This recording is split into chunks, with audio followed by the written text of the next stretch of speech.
everybody. I'm Debbie here. Welcome to the next episode of the Dugout Crew. It is episode number 6. Today I'm here with Mr. Acacia Joey. Okay, and we have Jason Daniel. Then the whole thing went silent. It's Joey Joey. Acacia. I don't know why you want, he's not responding because it's Joey Acacia, not Acacia Joey. I don't know why you want to do that, David. There we go. I thought I said Acacia. What? Don't quit your day job, kid.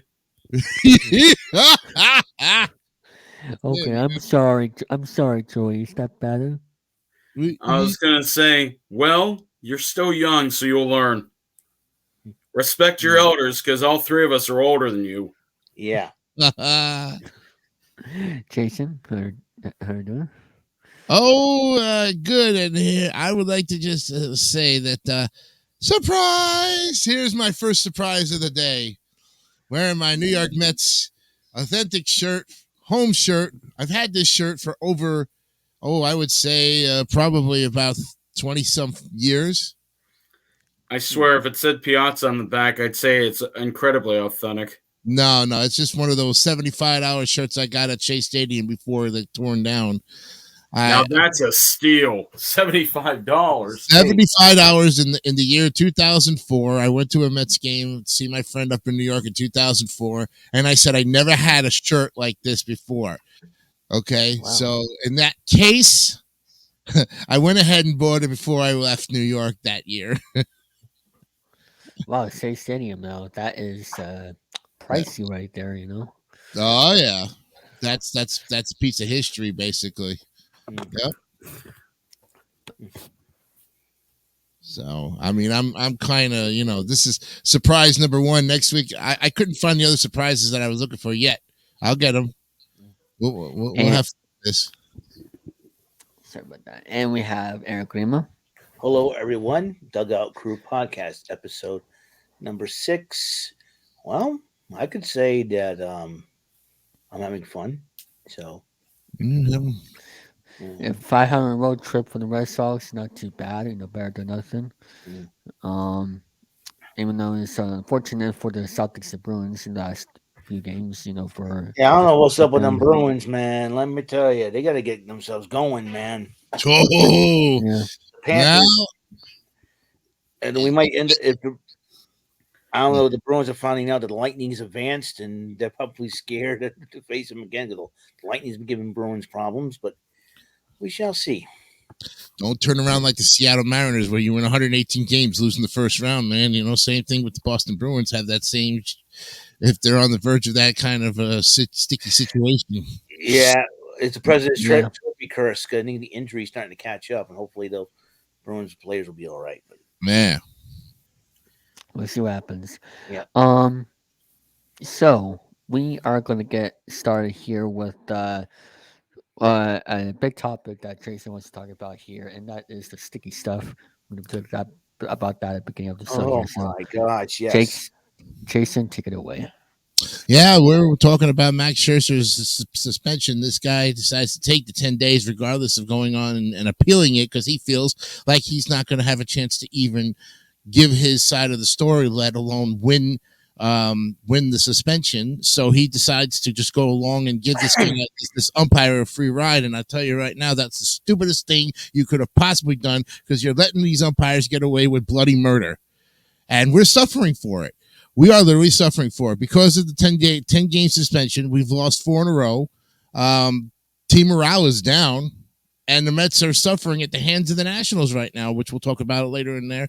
But this sticky situation with the rosin, people have been using rosin for how many frippin' decades, and they use rosin in bowling for crying out loud to keep the hands from slipping.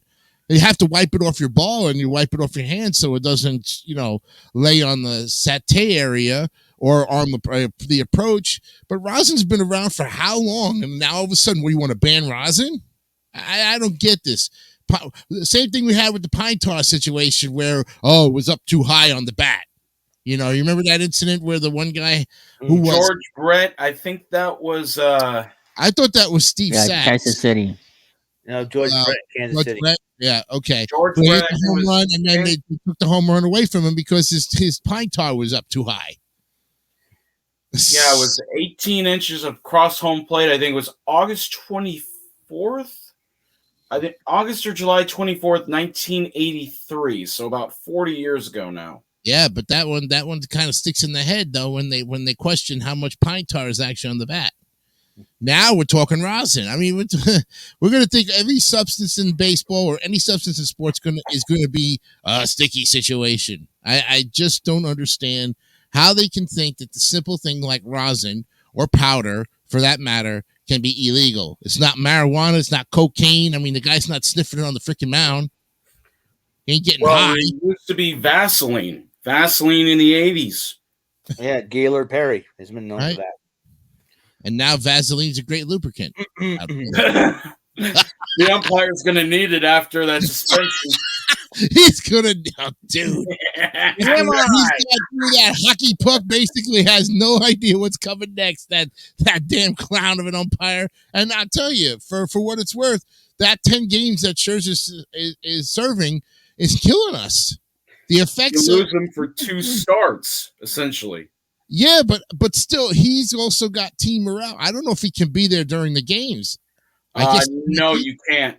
You're not allowed to be in the dugout during a suspension because that was always the thing. If you were injured or ejected and you came back out on the field, you would get suspended. Can he be there at least in the locker room to give team morale, or he can't even be on property? I don't. When you're suspended, it's like when you got suspended at school. You weren't supposed to be at school. Right. Okay. So he's not. I think it's just like that. Wow. So, okay, you're talking about a guy who literally is at home right now, sitting on his butt, just kind of probably working out, doing what he wants to do, taking a 2-week vacation.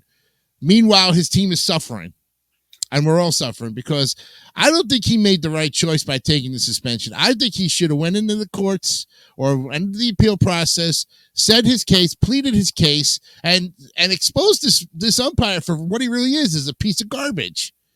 I think the players need to start speaking up, but if they're so afraid of the fact of a lousy substance like rosin, I don't know. That this is going to be, everything's going to be questioned now in the future of baseball. I mean, help me out here, guys. What do you think? All these stupid rules, the pitch clock, everything. It's all about the umpires. Exactly. It's all about the umpires. It's like the umpires are the biggest crybabies in baseball right now. Yeah, you don't see that. You don't see that in NBA. The referees don't get around and they start. The hockey referees don't complain about the freaking sport. Yeah. Why is it only the baseball umpires have to be the ones that want to get their freaking way every time? I really don't know. There's something going on. It's a conspiracy. Conspiracy theory. I think they're getting paid off by bookies and all that. They want to rig the games and all. I think that's why I'm thinking. I mean, we got screwed this past Monday, Eric, with the Red Sox game. Orioles, KK Hernandez was trying to throw the ball, but hit the umpire, and also the home plate umpire made terrible calls in that game, and it checked in one of the coaches in Red Sox dugout. Unbelievable. Yeah, I think the umpires want to make a show about themselves.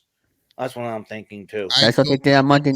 That's what I'm thinking. This is all about all these new rules just to appeal to the umpires. That's it. Yeah, because you wouldn't hear about this stuff 30 years ago, not even 40 years ago. Yeah, where the umpires were the center of attention. The game was they weren't. Players, and even at that rate, the managers with all their stuff going on. But you never heard anything about umpires complaining, "Oh, we're not getting our way." Maybe do you want more money? You don't deserve to get paid more money. You're out there, fair enough. If anything, the players are supposedly getting more money than them, but the umpires make a very decent minimum salary, enough to survive, I guess. I don't. Like umpires, like the biggest crybabies in baseball. I mean, some umpires, with pitcher, like there was a game where John Lester got frustrated with a call, and he was playing pitcher for the Cubs. He turned his back because he was very angry. The umpire wants to go after him and try to jaw jack with him. And David Ross is trying to stop him. Say, hey, listen, calm down. He's a little upset. Listen, I know. And even Joe Madden had to come out and just say, "Hey, take it easy," and Right. and just like I said, umpires want to make it a show about themselves. They do. Well, Joe West had to stare down with Madison Bumgarner before he left. It's like, and like umpire, and umpires get so super sensitive. Oh, a pitcher's not, a hitter's not very happy about a call, slams his bat. Anthony Rendon. All right, when he played for the Nationals, okay, call strike 3. Flip the bat, whatever. Roll the helmet. Umpire's like looking at him. Ejected. He didn't say a word. He did not say a word. He's like, "What I do?" I mean, he did not even say a word. Just those little things right there is what's going to get you ejected. It's like every little thing. Another freaking example, okay? Freaking Schwarber. Schwarber was not Schwarber. Schwarber had no issue getting thrown out because he knew. Angel Hernandez on that 3-2 pitch in Philadelphia. Yes. Angel Hernandez.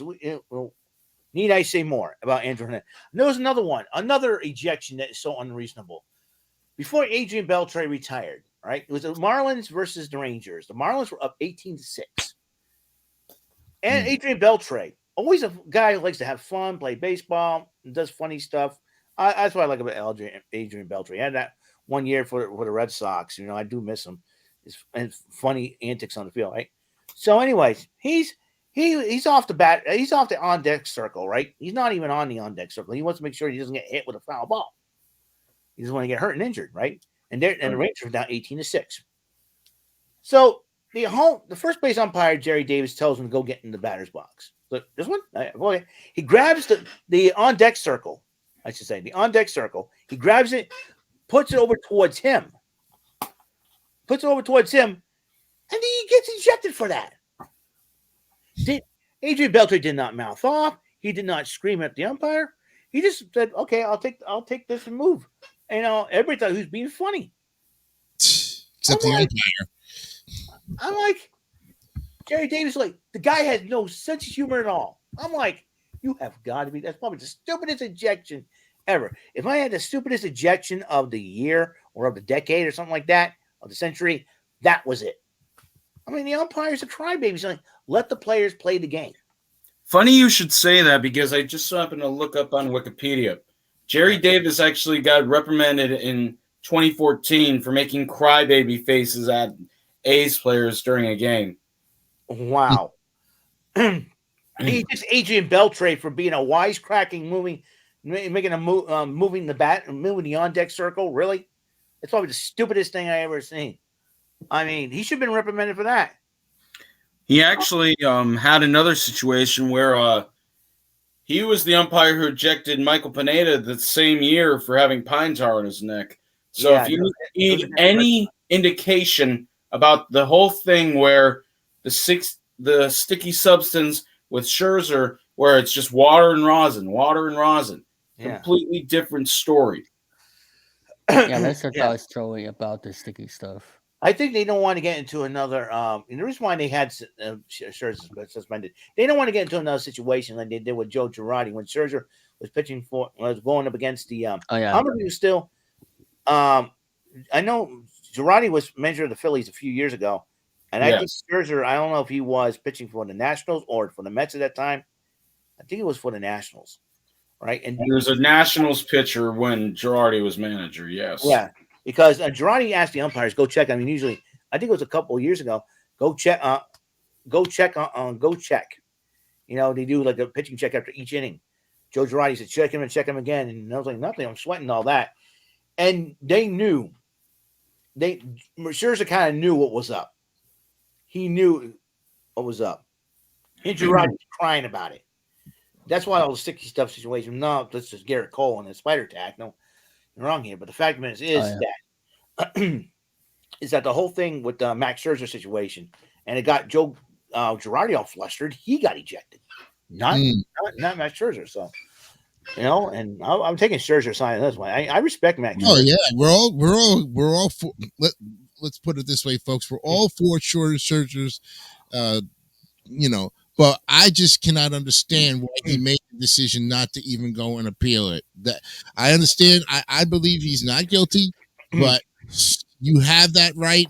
Don't not do not give up your right to appeal. I think I'm sure, but I think the reason why he decided to take it because he knows that because there's some people out there that don't like Max Scherzer. Of course, there's always somebody out there. In the back of his mind, he probably knew someone in the league front office that doesn't like him, the way he acts and everything else, and that could be a possibility. And he says, he probably thinks to himself, well, I might as well not because nobody's going to listen to me. I might as well take the 10 games. I know for him, it's like he gets his better judgment in the back of his mind, but he felt like if nobody's going to listen to him, I might as well take the 10 and take the 10. The truth. And telling you the truth, he's getting paid all that money. He's getting paid all that money to sit at home for 10 days. Yeah. I think he didn't get the raw end of the deal here. I understand he didn't appeal, but it's just like he's getting paid all this money to go sit on his butt at home. Good play by Noda there. I am watching the A's. I am watching the A's game as we speak. I'm pulling in Eric Lima. I'm watching the game as I'm trying to do the show. Yeah. Well, Sox got day off, so I know David needs a haircut too. I was. Just see that little wisp of hair, that little Superman curl. Yeah. Oh, speaking of missing stuff, Jesse was not able to make it in. He called in sick today. Yes. What's up with the man? Yeah. I don't like him. Well, he keeps getting sick, I think, because he has medicine he takes. Oh God, I hate that. Could have a compromised immune system for all we know. I know, but there's also still stuff going around even in the middle of April, my friends. Yeah, because your pollen count is up and people are hacking up a lung every other day. Try working in a job like I do, where all you hear is all the time. It's just like, what? Are you trying to put snot on the ball? That's a line from that's an old quote from Major League. I think it was Eddie Harris. He's just, I think Charlie Sheen's character's just, he's got no shit on or anything. And it's just like, Crisco, you put a little jalapeno underneath your nose, you get about 2-3 inches on your curveball, and he's like, you put snot on the ball, and he's like, well, when you get to my age, you're putting anything on the ball to get an advantage. And his character, come to find out, 1989, Gaylord Perry had been retired for a couple years, so his character was playing was an homage to Gaylord Perry. Because Reggie Jackson got ejected, and this is my reference to it. Reggie Jackson got ejected from a Mariners game. This was in the Kingdom. Reggie Jackson was playing for the Angels, and Reggie Jackson got struck out on his quote-unquote super sinker. What happens? He gets pissed off. He thinks he's going to he wants to throw the bat and everything because he's so mad at the umpire. And what does he do? He goes and opens up the Gatorade container, sticks his hands in the Gatorade, and he says, hey, why can't he use Gatorade on the ball? Because it's got sugar in it, man. It'll harden like rock candy eventually. Well, there's been so many cases of sticky situations when it comes to stuff like that. Yeah, this is just another one of the biggest ones. And I don't know how old Jason is. I don't want to age him. I don't want to de-age him. I'm going to make him the way he is. 1988, I think it was in the NLCS. It was what's his name? I think it was one of the Dodger pitchers. I think it was Jay Howe. He was on the mound and he got checked. Socha was the catcher for that incident, and Joe West was the umpire for that incident as well. They found something on his glove. Oh, Ohtani got sawed off, and they're not going to – oh, they didn't get him. No, they didn't get him. But he had something on his glove. So when you have something on your glove, that's when that's why they check the gloves and the hands now because of all that stuff. But about 17 years later, there was another incident where Socha was the manager of the Angels. Frank Robinson, rest his soul, was the manager of the Nationals. People forget that. 2004, he was the manager of the Expos and the Nationals in 05. But no, it was Brendan Donnelly and somebody else. I forget who it was for the Nationals, but they were going tick for tat with checking the gloves. Donnelly got thrown out of the game. Whoever was pitching for the Nationals did not. So, no.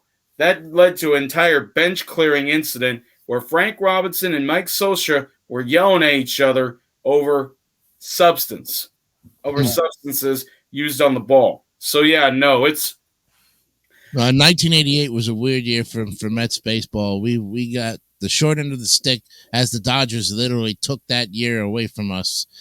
We had a chance to be really a repeat of the World Series in between 87 and 89, and the Dodgers just had the number basically on every team in that year, and it was their year. I think about it this way: between 86 and 2000, the Mets had plenty of chances to win the World Series. Sure. 99, they faced. No, I better not bring that up. That's a deep scar. 99, Kenny Rogers, Game 6. He walks the bases loaded to end that series. That's how I remember it, at least. But no, there's been plenty of opportunity to address the fact that you have these pitchers. There's no such thing as an advantage in baseball anymore. Steroids, they've been outlawed. Substances have been outlawed. Rosin, that's the only thing you have left. You put a little water on your hand, and then you have rosin. You mix that together. It is not sticky. Joe Niekro, Phil Niekro, they use emery boards on the ball. Joe Niekro in 1987 suspended 10 games because when he was pitching for the Twins, he had an emery board in his back uniform pocket. Yeah, that's right. He got caught in the hand in the cookie jar. Yeah.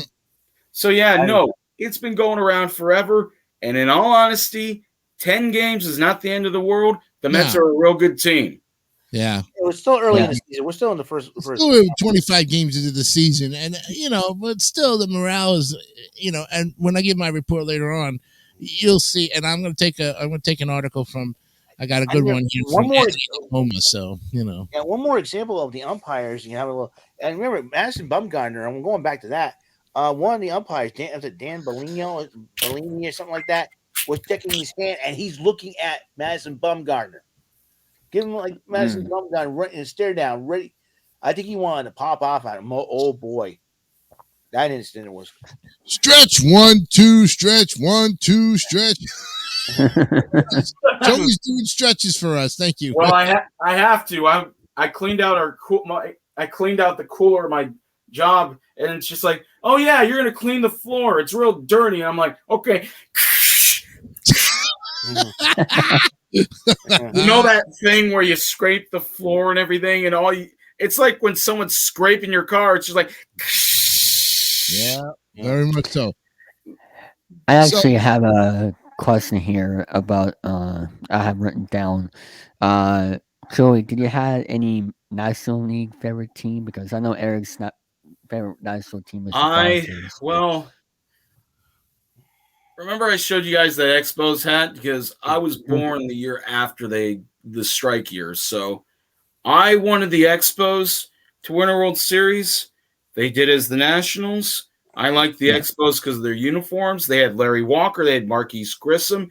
They had Moise Salou. They had Pedro Martinez. They had Ken Hill. They had all those great players. Even Gary Carter came back at the end of his career after he had a detour in New York, but we don't talk about Queens.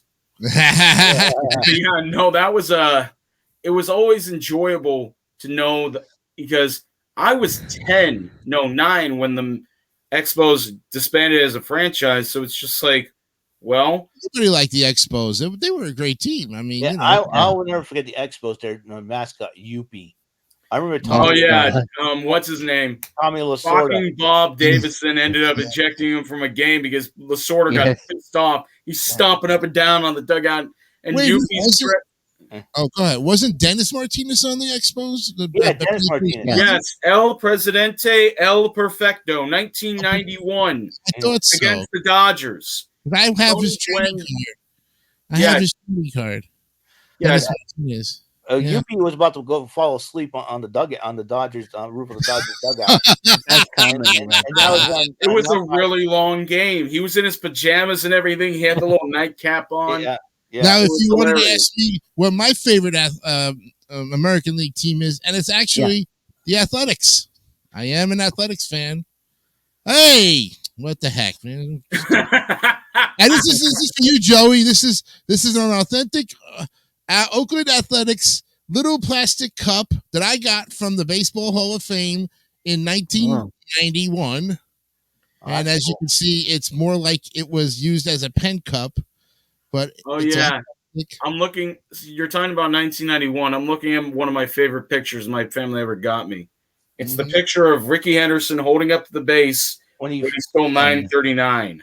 The other gift I have is some spring training cards from 2015. They're Mets playing cards. And they've got the Mets players on them from that 2015 season.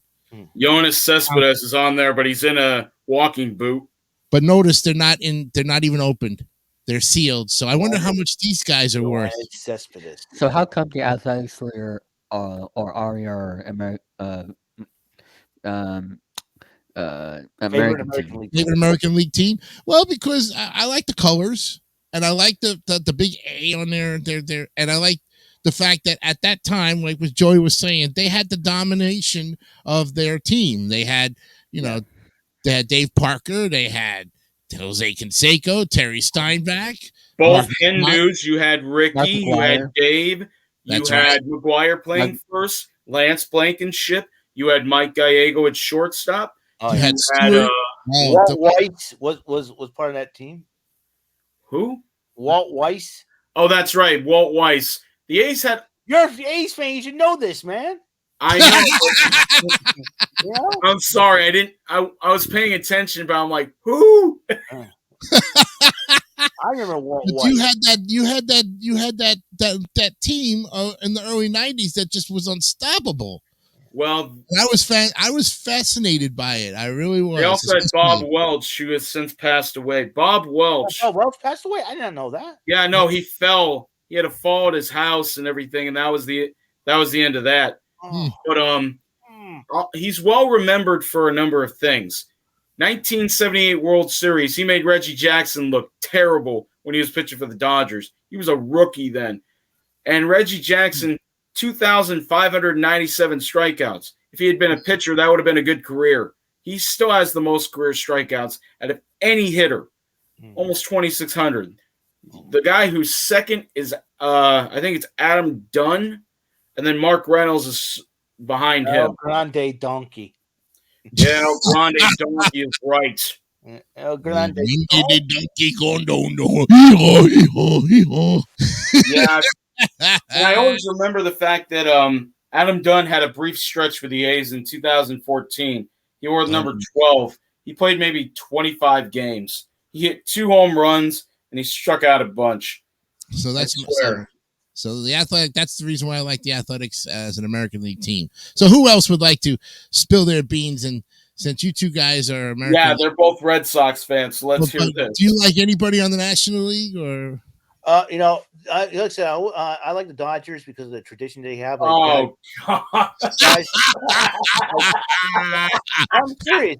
Listen. No. Give them a break, Joey. The Dodgers, I respect them. They're, they had great players back in the day. They had, Tommy Slaughter was one of the best Dodgers managers. Yep. And Oral Hershiser. Yeah, 1988. He had that great. Oral Hershiser got a lot of respect for him. Kirk Gibson with that winning homer. Yeah. And later on in the 90s, they had guys like Hideo Nomo, which we had. I had the pleasure of having as part of the Red Sox back in 2001. When his first start, he pitched for them. He pitched a no hitter, for goodness sakes. Who was that big guy? Fernando Valenzuela. That's another one. Big guy. And started out a pitcher, wound up a truck. He looks up at the ball. Looks up. I was like, oh my gosh. Yeah. Steve Garvey. Steve Saxon's on the Dodgers too, wasn't he? Yeah, Steve Saxon. They had that infield. It was Garvey, Lopes. It was Garvey, Lopes, Steve Saxon. I forget the third baseman's name. There was, of course, you had Piazza as your catcher. No, they had that 10-year stretch where their infield never changed. That was ridiculous because 84 Garvey goes to the Padres and they win the pennant, only to lose to the Tigers. So the Dodgers have a rich history. It's just that with everything that's transpired recently, it's kind of it's not hard to root for him. It's just that they picked up Trevor Bauer, and he's now in Japan. So yeah. I guess morals and values doesn't exactly fit the Dodger way anymore. Yeah, so and that's probably what Bauer is.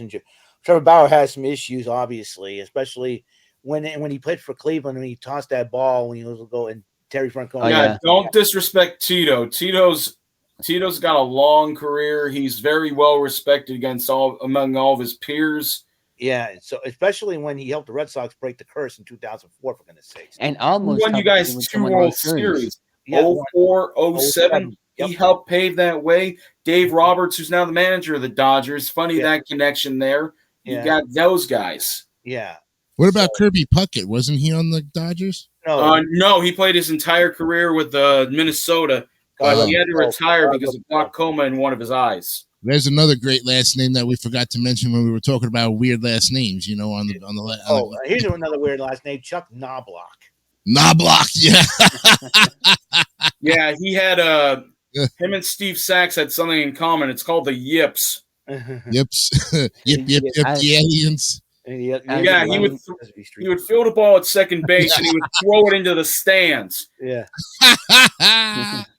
That's another one. Pedro Guerrero. He would play third base. All the fans would wear batting helmets over first base. They didn't want to get decked with the bat or the ball. Well, that's why it's called Chuck and Duck. That's why they used to say it for the pitchers.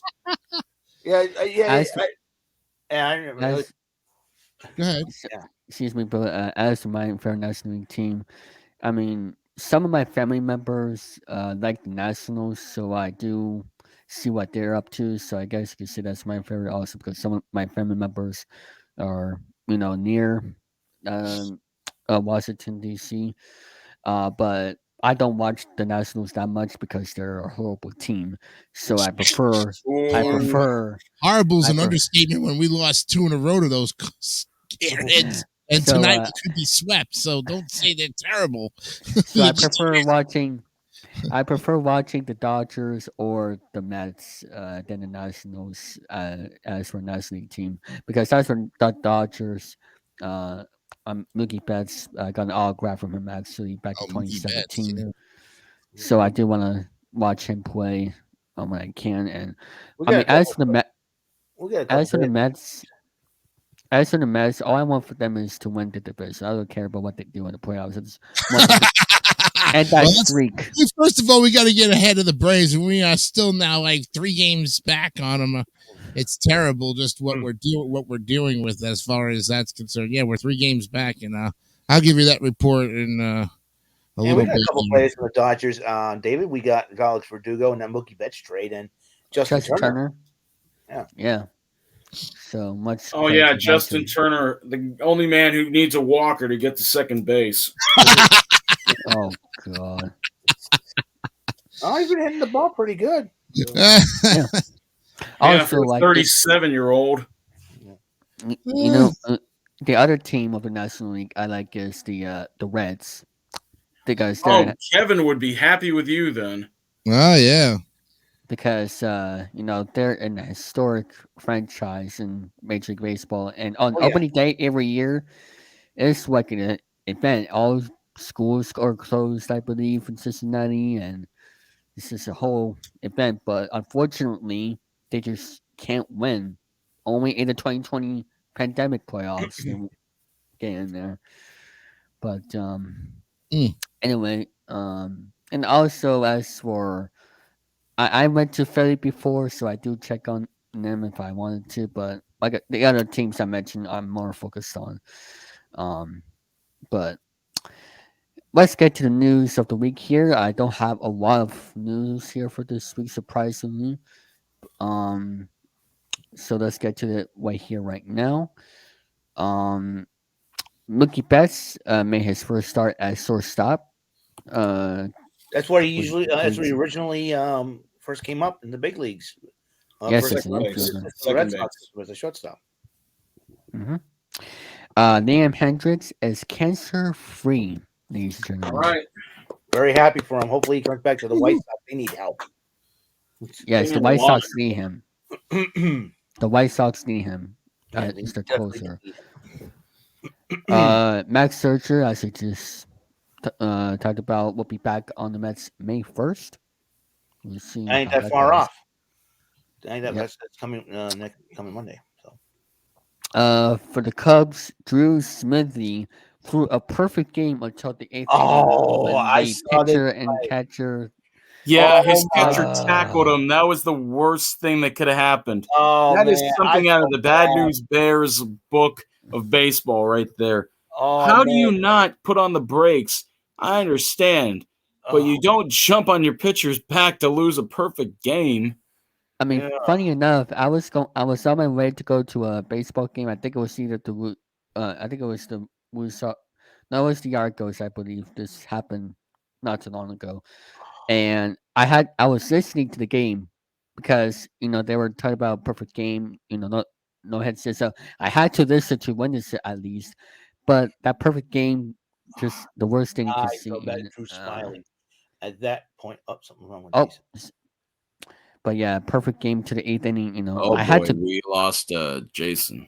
I Yeah, didn't realize. Yeah, he'll be back, I'm sure. But um, press the wrong yeah, button. I was him. He pushed the button, showing Push the guys know button. I'm talking Push the the button. button. I'll be right back. All right. Um, okay, Duck. Um,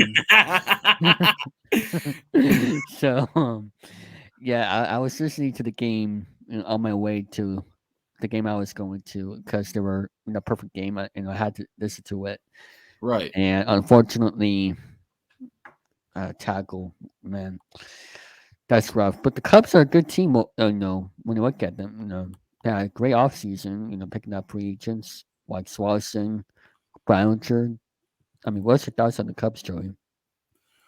The Cubs, well, the Cubs' last couple seasons haven't been bad.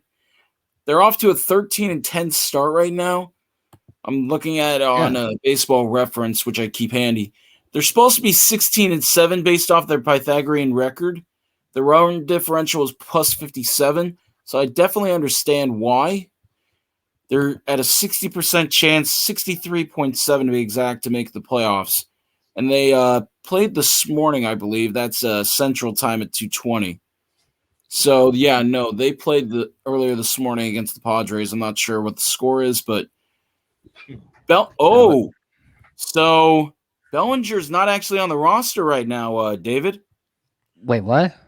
Yeah, Huh? no, he's on the 40 man. So he's not on the Oh, major league roster right now, despite his 300 average, which I mean, surprises me. he had a great series against his former team. Like, what the heck? Yeah, no, he's hitting 300 right now. He's got a 380 on base. He's got a 1.3 WAR. I will go over with you right now. I know we're in the middle of a show, and I apologize. His Okay. last season with the Dodgers last season, he had a 1.2 WAR all overall. He had a better season last year. He's already surmounted that by going. He's got a 1.3 WAR. He's making less than he did with the Dodgers, and he's walked 9 times in 80 at bats. So he's already well on his way to having a better year. Why he got sent down, I don't know. Oh, he's on the Joey. paternity list. Never mind. Oh, That okay. got me nervous. That got me nervous Uh, because that would have been the ultimate Cubs blunder, is to put him on the 40 man and send him down hitting 300. okay. Jason's computer crashed, so Uh, he's coming back. Don't worry. Um, uh, the Ray jinxed. there he is.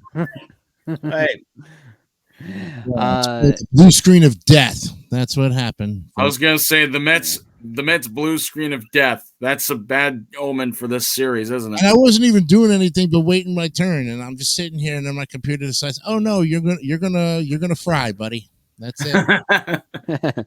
But yeah, no. We were talking about the Cubs. I thought I'm a homer, and I thought Cody Bellinger had been sent down. He's on the paternity list right now. Mm. 300 that are getting sent down. When's the last time that's happened? the Rays homered in 21. I mean, the Rays homered in 21 games in a row. Incredible team. with what they're able to do consistently, which they just ended against Houston, who is a problem to them. They ended their home streak of consecutive games won at home. I believe it was 14. Yeah, they were So 14-0 at home. which is incredible.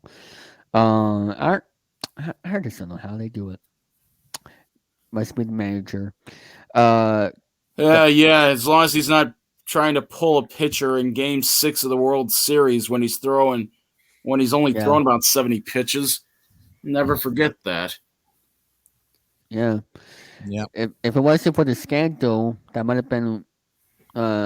If the Astros fired H.A. Hinch in 2019, without the scandal you were talking about, it could be the reason because he couldn't bring Cole in the game. That could have been the only other reason if they did fire H.A. Hinch, but it's because of the scandal. Um, and speaking of managers, Pirates extend manager Derek Sultan. And also, they extend Brian Reynolds to an 8-year, $106.75 million contract. The only two teams who have not signed a $100 million player is the White Sox, Royals, and the A's. Sorry, Yeah, guys. the A's are never going to let that happen. Yeah, because of the Moneyball, So, uh, congratulations to the Pirates. I want to ask about this because they're able to pay $100 million guy, but you know they haven't done that in the past before from time to time. While all the other teams, the Padres, the Mets, uh, the Dodgers, they spend money all the goddamn time. The Yankees, uh, and sometimes the Red Sox, where they pay Rafael Devers, of course, and other players, but they don't do that like the Padres, Mets, and Yankees do. Well, what the Yankees saw in time ago, of course, is Steinbrenner.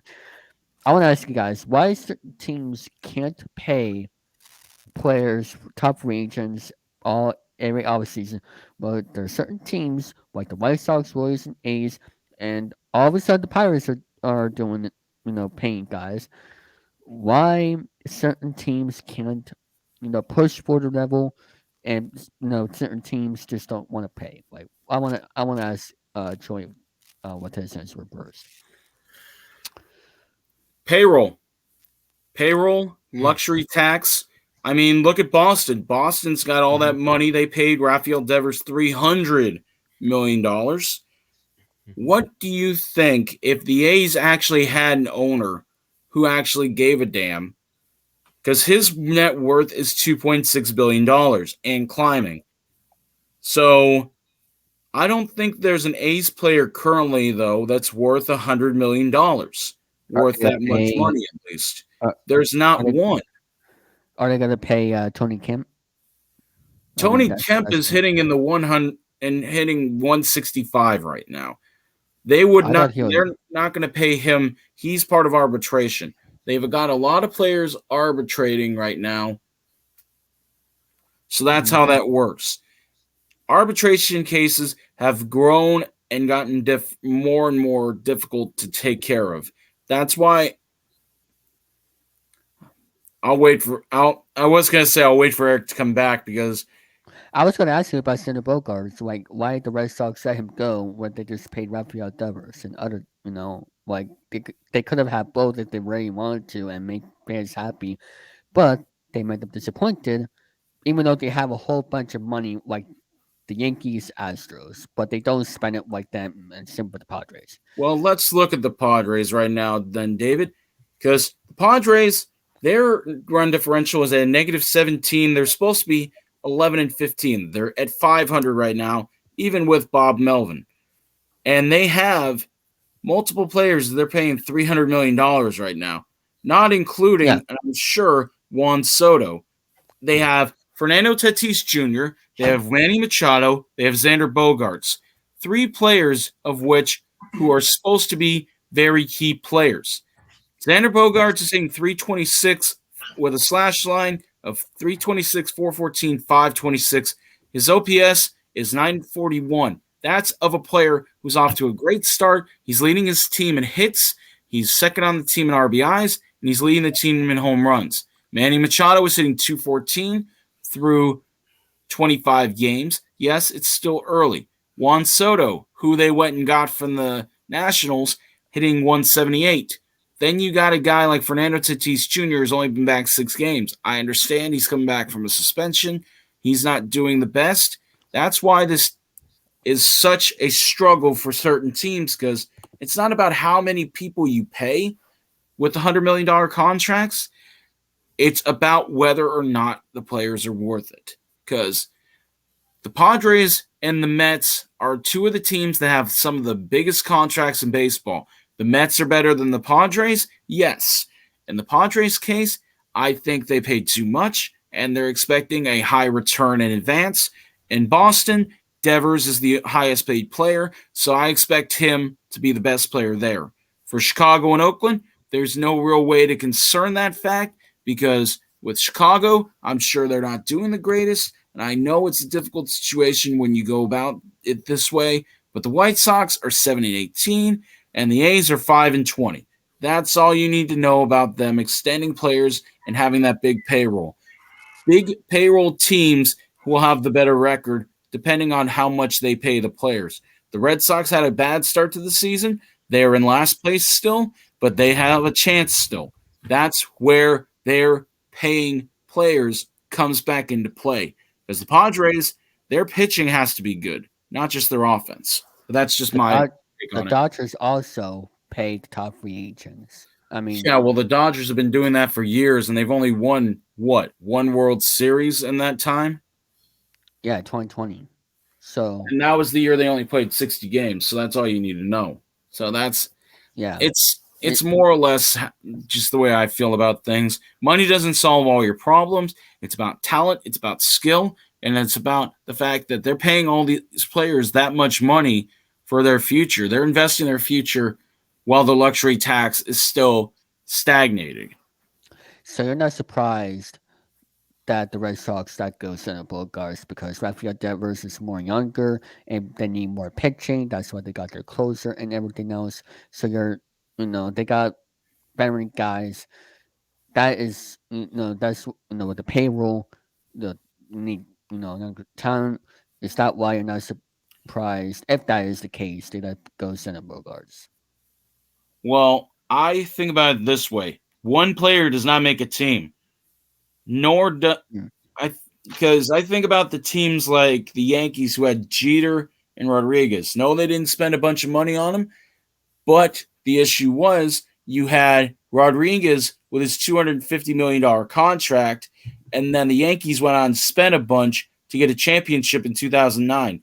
They have not won a Yeah. championship since then in the last 14, 15 years. Did They only Boston paid go like spend a bunch of money 50, over the 19, 20 years of success they've had in a row? They won what? 04, they won in 07, 07, they won in 13, and 18. 2013, and they won in 2018. If you check that payroll, there's not a single player that had made more than $1 million, more than 100 million in a contract any of those seasons until this season with Xander Bogaerts leaving and Rafael Devers getting his $300 million deal. That's just my statement. That's my art. It's not an argument, it's an opinion. So if anyone wants to get upset over me saying one player does not make a team, because Fernando Tatis Jr. had the brightest future in the world, and the White Sox could have had him. People forget about that. That was the White Sox trading him for James Shields, who has been out of the league for several seasons at this point.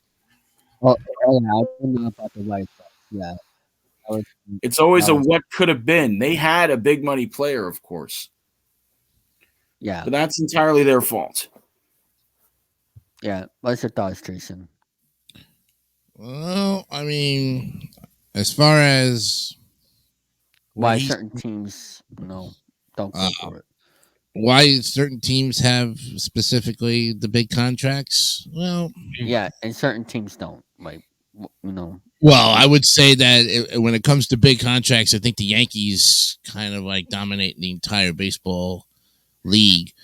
You got to remember back in the days when Steinbrenner was the owner of the Yankees, how much more money he spent. I think him and Steve Cohen between the Yankees and the Mets spend as much money as they have in their in the And time. the Yankees won the most games in the 1980s without a championship. Sure, That but was they were specific red that. hot. They were red dominant hot in the 90s. Oh yeah, Yeah, but they've been around such a long time. It's just what owner is going to spend that kind of money to get the right players to play on his or her team. His team is the question, and how big of a market are you looking at? Because you look at the yeah. big markets like New York, California, Texas, where the population is big, and then you got the small Texas, markets. the Texas Rangers is all whose senators paid. Joey Nosters and Jason as well, DeGrom and same with Mhm. Derek. Evaldi. They just started paying guys and Seeger and who's the other guy? But they're getting, Um, but see the Texas Rangers are getting the after the post Degroms. Degrom has, if Degrom has anything left in the tank after his stint with the Mets, that would be great to see what he is. Let's put it this way: Jacob Degrom is now what they call the has been pitcher. His prime is he's past his prime. I don't know if he's got any more left in the tank because he keeps getting hurt and he's prone to yeah, injury all the time.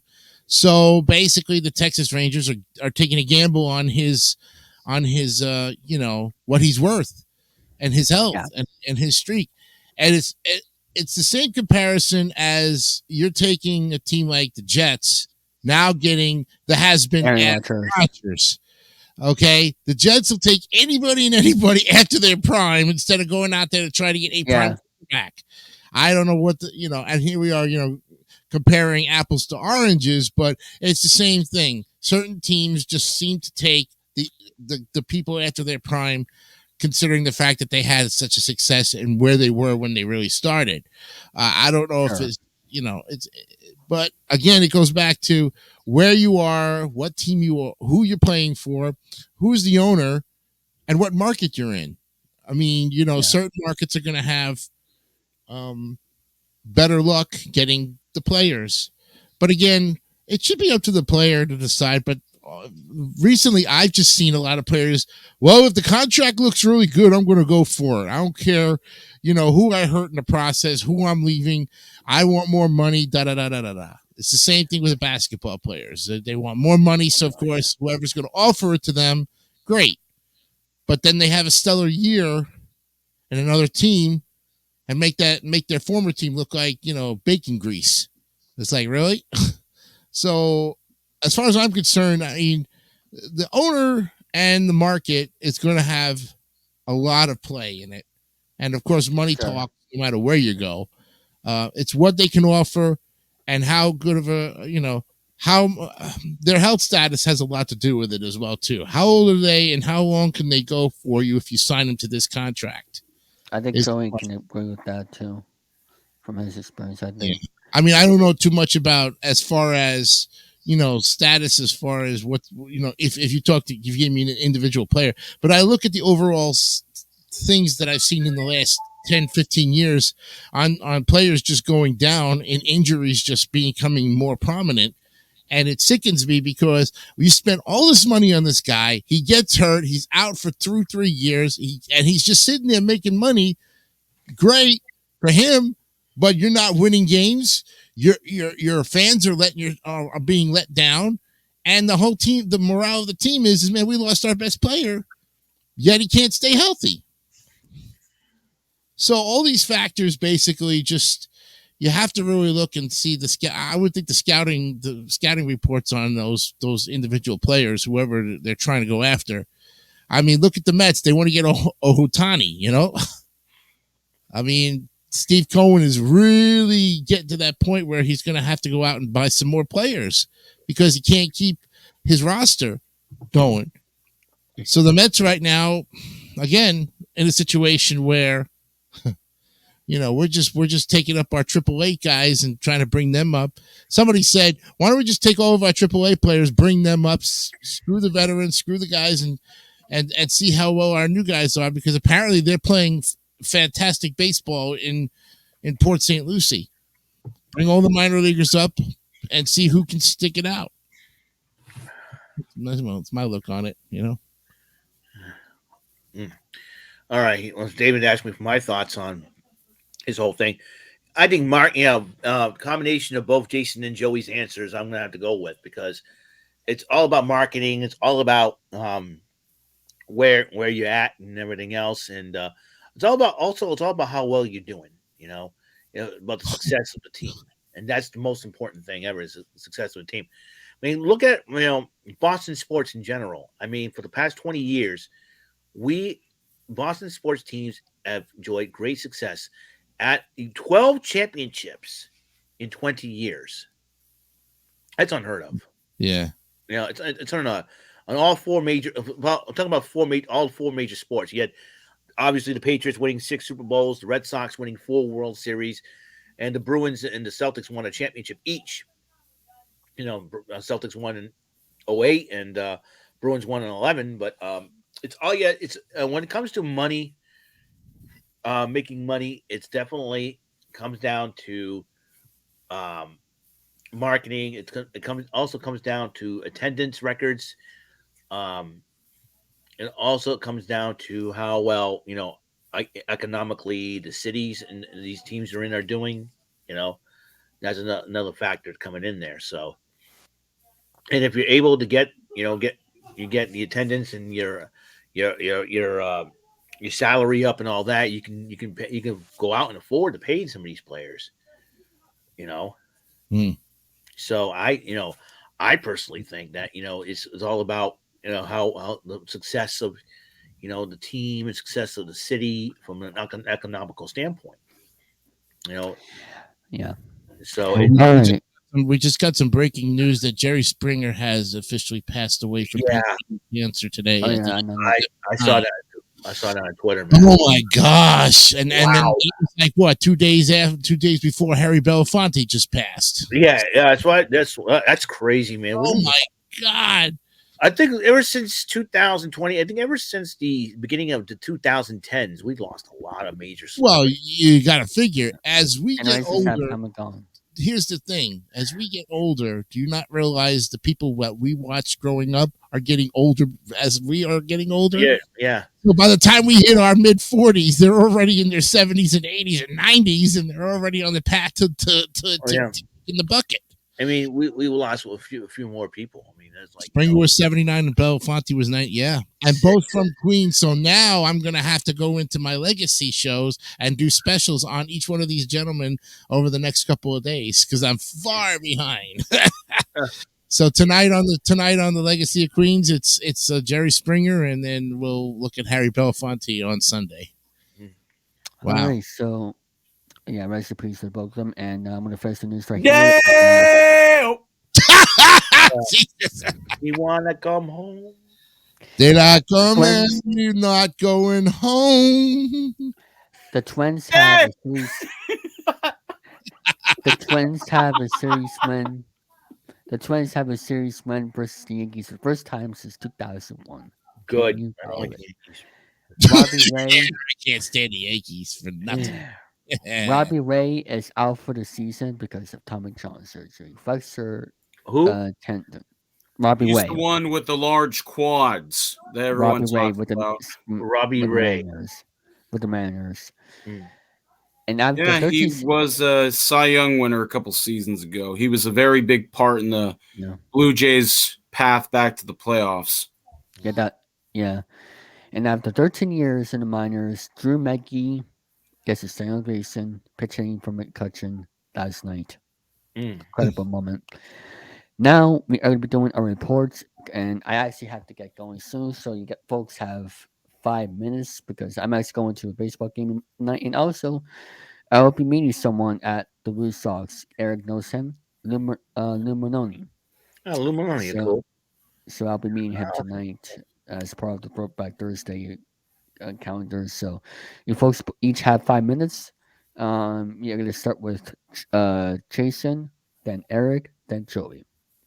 All right. So as we no, I have to say a big Mr. Day to Harry Belafonte. May he rest in peace. To Jerry Springer, Judge Jerry Springer. Sorry that you kicked the bucket so soon, you son of a gun. 79 years old, and you had more life to go with. Pancreatic cancer. Well, 14-11 right now are the Mets sitting in second place, 3 games back. And all I got to say is that, like I said before at the top of the show, this 10-day game suspension for Scherzer has really had a negative morale, negative booster on the Mets right now as they drop 2 to the Nationals, 4 overall because they lost the last 2 games to the San Francisco Giants. Although I must say, and my prediction was correct for the road trip, we did go 7-3. I'm very happy about that. But these last 2 games against the Nationals, this was no excuse. Why in the heck would you drop these games to the last place team 5-0, 4-1, and think that it's okay to do this, especially when Pete Alonso, Francisco Lindor, Mark Canha, 0 for 12 the last freaking 3 or 4 games. The meat of the order, and I talked about this last week. I said the meat of the order can hold their own. It's the 7, 8, 9 spot that we're worried about. But right now, Tommy Pham, Eduardo Escobar, and maybe Alvarez and Nito are actually holding their own. Because now you got the meat of the order that can't even hit. They're 0 for 12. Alonso's gone cold since he came home. And I don't know if this traveling situation with the Mets is the reason why going back and forth the road trip. After one day, you had Monday off, okay? You had a day off to relax, get your composure back, and start gearing up for this series against the Nationals. Because if you don't win tonight, you're going on now a 5-game losing streak, going into the Braves series Friday night, and you have to play 4 against this dominating team. And I just don't understand how they're just giving games away, especially to the division the other teams in the division. So my, the player of the week, really, I don't have a player of the week. I can't really say, not because everybody's hitting pretty good. I would say Brandon Nimmo is carrying his own. Jeff McNeil maybe, but Brandon Nimmo is carrying this team as much as he possibly can. He's really stepping up to the plate. So I would say, yeah, my player of the week is him. And that's all I got to say. So I'm hoping that by next week we can get on the winning streak again. I'll give it to whoever's next. All right, me. I'll tell you, the Red Sox, they had a pretty good, like I said, road trip, a 500 road trip, as David mentioned at the top of the show, top of the podcast. And, a great series against the Brewers. It's definitely the player of the week I'm going to name for the Red Sox is definitely Masataka Yoshida. I mean, dude hit, 3 home runs during the time. He hit 2 in 1 inning against the Brewers with a grand slam on top of that, which is really, really huge. He's starting to find his groove. I know he got cold ever since he hit it. His first major league home run, which the family of the person that caught the ball refuses to give it up, which is, I was kind of shocked, but still. And I thought that rattled his confidence a little bit, but then he kept going, and that's good. I know Corey Kluber got his first win against the Baltimore Orioles. Finally, as a former Cy Young Award winner, I am thinking that he should be getting some wins, and he finally got his win. And Brian Bayo got demoted, and I'm sure Brian Bayo, because he's recuperating from injuries. So that could be another reason why. James Paxton, I don't know when he's going to get called up and when he's going to get ready to go. We don't know when Adam Duvall is going to come back. So it's going to be an up and down kind of thing. I know, Baltimore, like I said, they've been a very tough team. There was a record. There was a major league record set. Cedric Mullins and Jarren Duran hit grand slams in the 8-6 Red Sox victory over the Orioles. That's the first time ever opposing center fielders hit grand slams in the same game. So I am really excited. It is something to an interesting situation. But like I said, the Red Sox are going to come home. We're playing Cleveland. So old friend Terry Francona is going to stop by. And let's see what else is. I'm going to try to check the more schedule before. I don't want to make sure. Um, Red Sox. All right. So we got the Guardians. We get the Guardians. So it's a 7-game homestand. Guardians and with 3 over the weekend. Then the beginning of May we got the Blue Jays, and then we go to Philly and Philly for 3, Atlanta for 2, and going back home against the Cardinals. So, and the Mariners are coming to town for the next week, and then we go to the Padres to see 2 old friends in Bogarts and Orsillo, and we once again Angels. So and Walker. And yeah, Michael Walker. So that's going to be like I said, my Red Sox player of the week, Masataka Yoshida. Joey, you're up. All right. This won't last more than 5. This won't even get close to 5 minutes. The A's, they finished their series today, and of course, as I was watching, I didn't really want to say anything. They gave up another home run to Brandon Drury. The A's are currently down 5-0. Last time we talked, they were 3-18. They're now they've won 2 out of their last 5 now. Probably not going to win today. They're up to 5-20. Pitching, they called up Luis Medina. They sent down James Caprilli, and Medina ended up giving up 8 runs in about 3 innings last night. 7 of them were earned. There was home runs by multiple players, 2 home run games from Aguilar and Rooker, both of whom have provided substantial offense. Unfortunately, the pitching can't keep the ball inside the ballpark with their 47th home run allowed now. That is still the most in the majors. Their ERA for their pitching is well over 8. And as we go over that, there was a 4 stolen base game by Esteury Ruiz, who ended up going from 5 to 9 last night with 4 stolen bases off that lowly catcher, Max Thaiss of the Anaheim Angels, who are not the Los Angeles Angels. They are the Anaheim Angels, previously the California Angels, and I will keep going over that in a moment.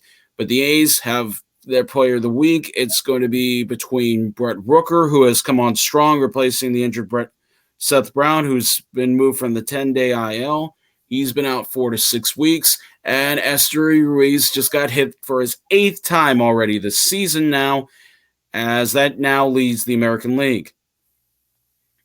But the A's at 5-20 are fleeting fast. With this game, they're probably going to be 5-21, meaning that they are going to be the worst team in baseball once again, behind the Kansas City Royals, who are currently 6-19 and have not finished playing their game yet today, or haven't played their game yet. But they have Mason Miller and Luis Medina up now, and they just optioned him back down to get Acevedo up off the IL. So, yeah, the A's are in a state of duress, but they have good offense. They just can't seem to build on it with their pitching, and Ruiz now has 10 stolen bases, 5 in the last 2 games. So if they can unleash this guy and let him run hog wild, I have a feeling he could be like Rajai Davis was for them in the 2010s. He actually led the league in stolen bases for them briefly. He was there just like Coco Crisp did briefly, another ex-Red Sox who ended up winning World Series in 2007. But yeah, for the A's, all hope is not lost, but the ship is about ready to be abandoned. I know we didn't get a chance to talk about the Pirates very much, but they lead the Central at 17-9. They are the best team. They just beat the Dodgers. They're beating the Dodgers in their series.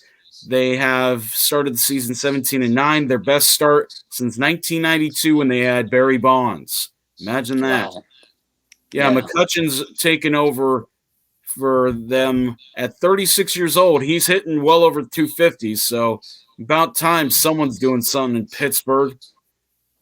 Yeah, same with Reynolds and all that. So, That's gonna be it for this episode of the Dugout Crew. I want to give you for watching. Sorry for short notice about the time limit, but just have to get going soon. So thank you all for watching, and stay healthy for everybody. No matter what. I will see you guys next week for next episode of the Dugout Crew. You mind, Mr. Merloni. I hope you know that. That's a Red Sox legend. You be nice to that Yeah. poor man. I'll be nice. Yes. Bring back some good I pictures. actually met him back in 2022 during the winter weekend, and a long time ago before that too. So maybe you'll give us a slideshow presentation next week. You know. Yeah, make sure you ask for his autograph real nicely. Don't go after another one. No, don't go after another signed ball or anything. And I think I keep my 11.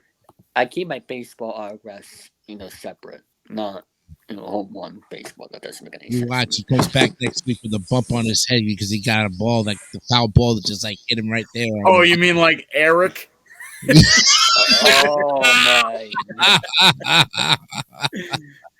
Foul ball on the moves, man.